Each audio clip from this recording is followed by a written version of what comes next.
Hello good morning friends, कैसे हो आप सभी। आई होप आप सभी बेहतर होंगे और मेरी क्लास में आप सभी का बहुत बहुत स्वागत है। तो हमने रिसर्च एप्टीट्यूड के क्लासिफिकेशन को पूरे अच्छे से डिटेल वाइज कवर कर लिया है। अगर आपने मेरी वो वीडियो नहीं देखी है तो प्लीज आप जाइए मेरे रिसर्च एप्टीट्यूड के प्लेलिस्ट में और वहां पे जितनी भी वीडियो है आप देख सकते हो और रिसर्च एप्टीट्यूड के बेसिक को अपना स्ट्रॉन्ग कर सकते हो। आज की क्लास में हम एक न्यू टॉपिक के साथ अपने रिसर्च एप्टीट्यूड की क्लास को स्टार्ट करेंगे और उस टॉपिक का नाम है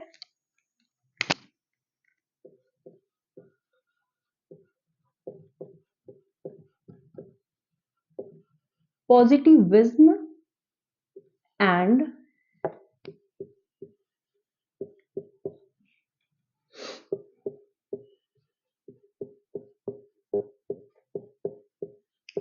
पोस्ट पॉजिटिविज्म। आज की क्लास में हम पॉजिटिविज्म एंड पोस्ट पॉजिटिविज्म के बारे में बात करेंगे। इसे जानने से पहले हम कुछ और बातों को जानेंगे। चलिए, सबसे पहले हमारे देश में या किसी भी देश में सबसे पहले क्या थी? थियोलॉजी थी। अब ये थियोलॉजी क्या होता है अभी बताती हूँ।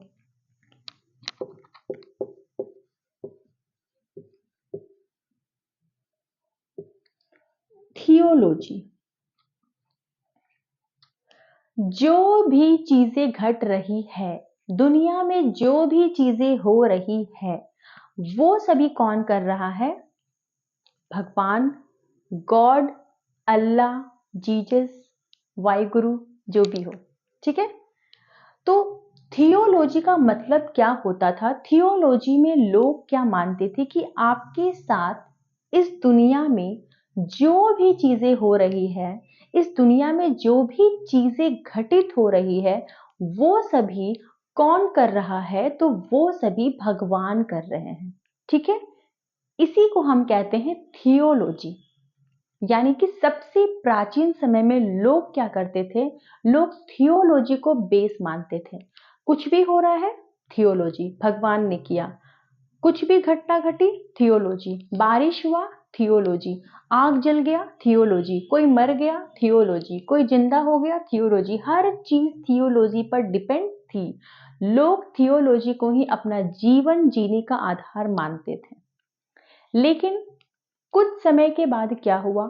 कुछ समय के बाद कुछ देश, जिनमें से आप बात कर सकते हैं यूके, यूएसए,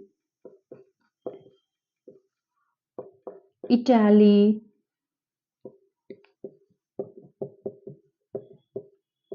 कनाडा, ये सारे जगहों से कुछ साइंटिस्ट आए। ये सारी जगहों से कुछ साइंटिस्ट आए और उन्होंने थियोलॉजी को मानने से इनकार कर दिया। उन्होंने कहा कि दुनिया में जो भी चीजें हो रही है जरूरी नहीं है कि वो थियोलॉजी से हो रही है, जरूरी नहीं है कि उसे भगवान ही कर रहे हैं। हो सकता है कुछ चीजें थियोलॉजी पर डिपेंड हो, लेकिन सारी चीजें थियोलॉजी पर डिपेंड हो ये जरूरी नहीं है। उन्होंने एक न्यू कल्चर को लाया। ठीक है, एक न्यू वेस्टर्न कल्चर को लाया, क्योंकि ये सारे वेस्टर्न कंट्रीज थे तो उन्होंने वेस्टर्न कल्चर को लाया। उन्होंने किसे लाया? उन्होंने वेस्टर्न कल्चर को लाया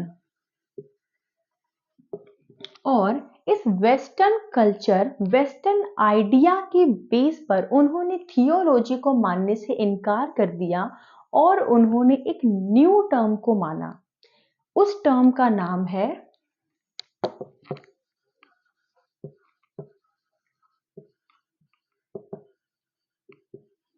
एज ऑफ साइंस। उन्होंने किसे माना? उन्होंने एज ऑफ साइंस को माना। एज ऑफ साइंस क्या होता है? बिल्कुल, एज ऑफ साइंस हमने पहले भी पढ़ा है नेचुरल साइंस के बारे में। एज ऑफ साइंस भी नेचुरल साइंस के बेस पर आधारित है। एज ऑफ साइंस को हम और कह सकते हैं नेचुरल साइंस। नेचुरल साइंस मैंने आपको समझाया था, जिसमें आपका फिजिक्स, केमिस्ट्री एंड बायो के बारे में हम बात करते हैं। यानी कि वेस्टर्न कल्चर से जितने भी साइंटिस्ट आए, उन्होंने एज ऑफ साइंस को माना, जिसमें उन्होंने नेचुरल साइंस को माना। उन्होंने कहा कि सारी चीजें थियोलॉजी पर डिपेंड नहीं है, बल्कि वो एज ऑफ साइंस पर डिपेंड है। अगर पानी खौल रहा है तो वो एज ऑफ साइंस है, ना कि थियोलॉजी है। अगर बारिश हो रही है तो वो एज ऑफ साइंस है, ना कि थियोलॉजी है। अगर बाढ़ आ रहा है तो वो एज ऑफ साइंस है, ना कि थियोलॉजी है। ठीक है, तो यहां पर हमने एज ऑफ साइंस को भी समझ लिया कि एज ऑफ साइंस क्या है। हमारा जो टॉपिक है वो है पॉजिटिज्म एंड पोस्ट पॉजिटिज्म। तो सबसे पहले हम बात करते हैं पॉजिटिज्म की। अब इसे हमने क्यों पढ़ा? तो इसे हमने इसलिए पढ़ा क्योंकि स्टार्टिंग में लोग थियोलॉजी को मानते थे। लोगों की धीरे धीरे सोच चेंज हुई, वेस्टर्न कल्चर आया और वहां के साइंटिस्ट ने इसे मानने से मना कर दिया। वहां के साइंटिस्ट ने एज ऑफ साइंस को माना। एज ऑफ साइंस यानी नेचुरल साइंस को माना। हर चीज के पीछे कुछ ना कुछ कारण होता है, उन्होंने इस चीज को कहा। अब इस चीज को कहा है तो सिर्फ कहने से तो कुछ नहीं होता है, उसे प्रूफ भी करना होता है। तो उसे हम कहाँ प्रूफ करेंगे? उसे हम पॉजिटिविज्म में प्रूफ करेंगे। चलिए, तो इसे आप नोट कर लीजिए। मैं इसे रफ कर दे रही हूं, आप इसका स्क्रीनशॉट भी ले सकते हो। अब मैं इसको क्या करती हूँ, रफ। बहुत ही अच्छे से मैं आपको समझाऊंगी। बहुत सारे बच्चे हैं जो इसमें कंफ्यूज करते हैं। आप इसमें आज के बाद कभी भी कंफ्यूज नहीं करेंगे। चलिए,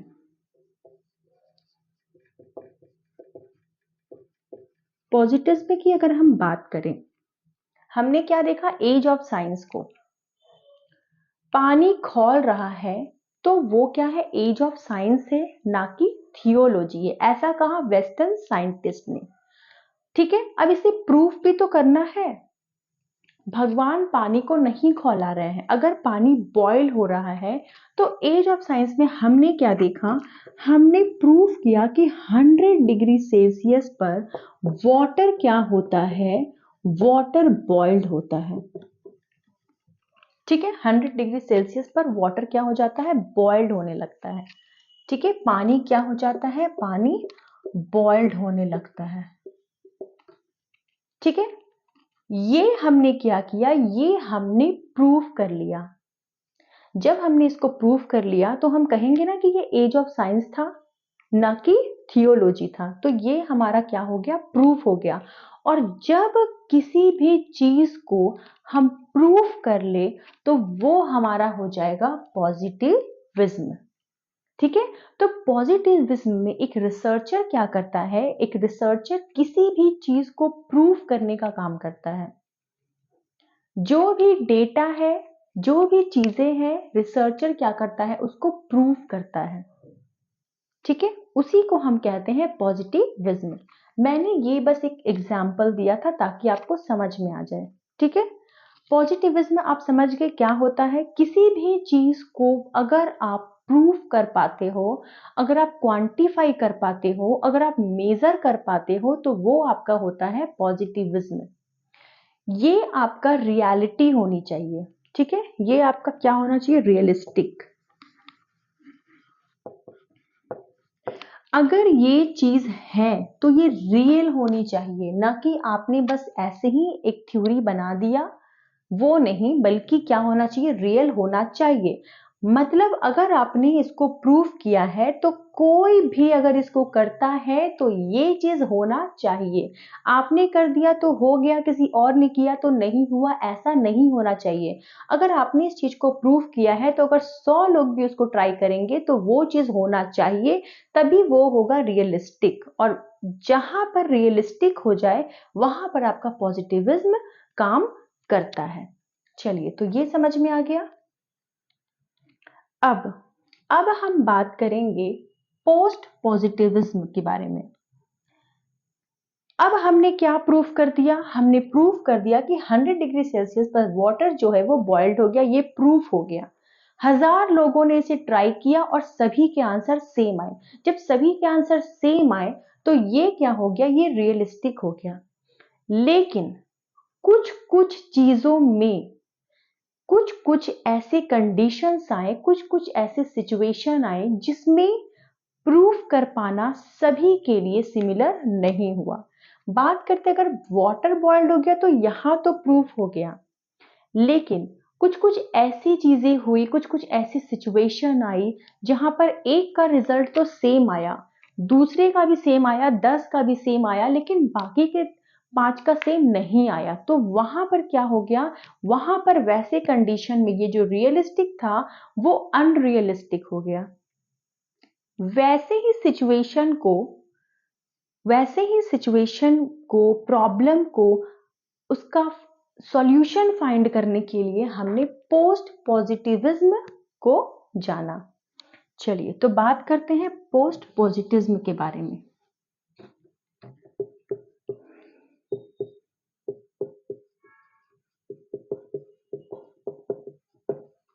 इसमें क्या होगा, इसमें आपका ये जो रियलिस्टिक है, ये जो रियलिस्टिक चीज आपका आया, यहां पर आपका आ जाएगा क्रिटिकल रियलिस्टिक। मतलब अगर कोई चीज सच है, अगर कोई चीज रियलिस्टिक है, तो हो सकता है कि उसमें भी कुछ ना कुछ एरर होगा। यानी कि ये जो है वो प्रोबेबिलिटी पर काम करता है, संभवतः हो सकता है। ये क्या चीज पर काम करेगा, ये आपका काम करेगा प्रोबेबिलिटी पर। और ये आपका क्या काम करेगा, ये प्रोबेबिलिटी पर काम नहीं करता है, ये ट्रुथ पर काम करता है, ये सच पर काम करता है। ये चीज ऐसा हुआ, ट्रुथ, ये चीज ऐसा हो गया, लेकिन ये क्या काम करेगा, जरूरी नहीं है कि वो जो रियलिस्टिक है वही हमेशा होगा, हो सकता है कि वो नहीं भी हो सकता है। यानी कि पोस्ट पॉजिटिविज्म प्रोबेबिलिटी पर काम करता है, क्रिटिकल रियलिस्टिक पर काम करता है। अगर ये रियलिस्टिक है तो इसमें क्रिटिकल लगाएगा, मतलब हो सकता है कि उसमें भी कुछ एरर हो, और अगर कुछ एरर हो तो उसे सॉल्व करने की कोशिश कहां पर की जाती है, सॉल्व करने की कोशिश हमारी पोस्ट पॉजिटिविज्म में की जाती है।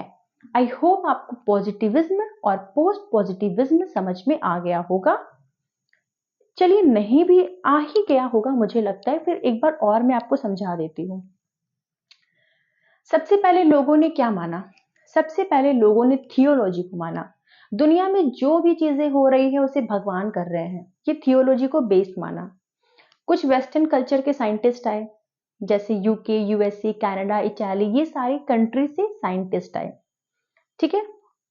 उन्होंने क्या कहा, उन्होंने कहा कि जरूरी नहीं है कि सारी चीजें को भगवान ही करे, जरूरी नहीं है कि सारी चीजें थियोलॉजी पर ही बेस्ड हो। उन्होंने अपना अपना साइंटिफिक व्यू दिया और एज ऑफ साइंस को उन्होंने माना। एज ऑफ साइंस जिसे हम कहते हैं नेचुरल साइंस भी, जिसमें हमारा फिजिक्स, केमिस्ट्री और बायो इंक्लूड होता है, उन्होंने उसको बेस माना और कहा कि भगवान सारी चीजों को नहीं करते हैं, बल्कि सारी चीजें जो है वो नेचुरल साइंस पर बेस्ड होता है, ठीक है। अब लोगों ने उसको मानना स्टार्ट कर दिया। अब जरूरी तो नहीं कि उन्होंने कह दिया तो वो चीज हो जाएगा, उन्होंने उसको प्रूफ किया। प्रूफ कहां पर किया, प्रूफ किया पॉजिटिविज्म में। पॉजिटिविज्म किस चीज को मानता है, ट्रुथ को मानता है, रियलिस्टिक को मानता है। जब ये चीज प्रूफ हो गया कि वाटर बॉइल्ड 100 डिग्री सेल्सियस पर होता है, तो ये चीज प्रूफ हो गया, और जब वो चीज प्रूफ हो गया तो हम नेचुरल साइंस हमारा प्रूफ हो गया, ठीक है। तो जहां पर रियल चीजें हो, जहां पर कोई चीज प्रूफ हो जाए, जहां पर क्वांटिफाई हो जाए, वहां पर हम कहेंगे कि वो हमारा पॉजिटिविज्म है। लेकिन बहुत सारे ऐसे सिचुएशन क्रिएट हुए जहां पर प्रूफ कर पाना पॉसिबल नहीं हुआ, ठीक है। अब प्रूफ, जिस आज तक समुद्र की गहराई माना जाता है कि कोई नहीं जान पाया कि कितना है, ठीक है। लेकिन आप इंडिया का पूरा किलोमीटर आपको पता है, तो ये सारी चीज क्या है, प्रूफ हो गए हैं, पॉजिटिविज्म है। लेकिन समुद्र की गहराई, ऐसा तो नहीं है कि उनको थियोलॉजी पर वो बेस्ड है, वो भी थियोलॉजी पर बेस्ड नहीं है, एज ऑफ साइंस पर ही बेस्ड है, लेकिन आज तक प्रूफ नहीं हो पाए। संभवतः ऐसा अनुमान लगाया जाता है, या कुछ अचानक से कुछ हो जाए तो उसका क्या करते हैं हम, प्रोबेबिलिटी करते हैं, ठीक है। तो वो सारी चीजें जो होती है हमारी पोस्ट पॉजिटिविज्म पर डिपेंड होती है, ठीक है। इसमें जो भी रियलिस्टिक होगा, पोस्ट पॉजिटिविज्म ये मानता है कि जरूरी नहीं है कि ये 100% सही हो सकता है इसमें 1% एरर होगा, और इस 1% एरर को हम फाइंड करेंगे और इसका सॉल्यूशन हम यहां पर निकालेंगे। समझ में आ गया आपको कि पॉजिटिविज्म और पोस्ट पॉजिटिविज्म क्या है। चलिए, थैंक यू सो मच।